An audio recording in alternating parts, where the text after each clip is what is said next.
அனைவருக்கும் வணக்கம். Welcome to குட்டப்பல்ல சமையலறை. இங்கே அவல் உப்புமா செய்ய போகிறேன். ஒரு கிளாஸ் அவல் 15 நிமிஷம் ஊற வச்சுக்கலாம்.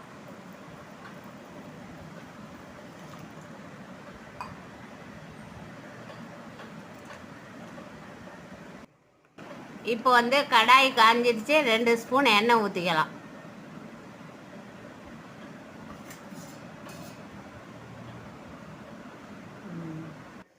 காஞ்சிடுச்சு. 1/4 டீஸ்பூன் கடுகு போட்டுக்கலாம். கொஞ்சோண்டு ஜீரகம் போட்டுக்கலாம். கொஞ்சோண்டு இஞ்சி சேர்த்துக்கலாம். இதோட பொடிசா நறுக்கிய பூண்டு இதோட சேர்த்துக்கலாம். ஒரு காஞ்ச மிளகாய் இதோட சேர்த்துக்கலாம். கொஞ்சோண்டு உளுந்தம்பருப்பு போட்டுக்கலாம். கொஞ்சோண்டு கடலைப்பருப்பு இதோட சேர்த்துக்கலாம். இதையெல்லாம் எண்ணெயில் நல்லா பொரியட்டும். கொஞ்சோண்டு கருவேப்பிலை போட்டுக்கலாம். பொடிச்சா நறுக்குனா வெங்காயம் சேர்த்துக்கலாம்.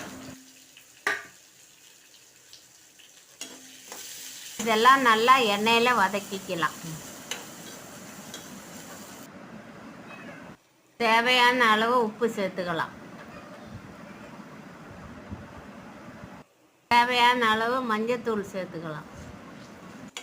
இதையும் நல்லா வதக்கிக்கலாம்.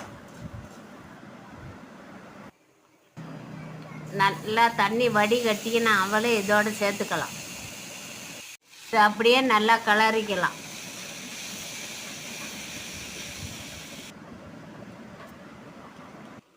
உப்புமா ரெடி ஆயிடுச்சு. இதோட கொஞ்சம் கொத்தமல்லி தூவிக்கலாம்.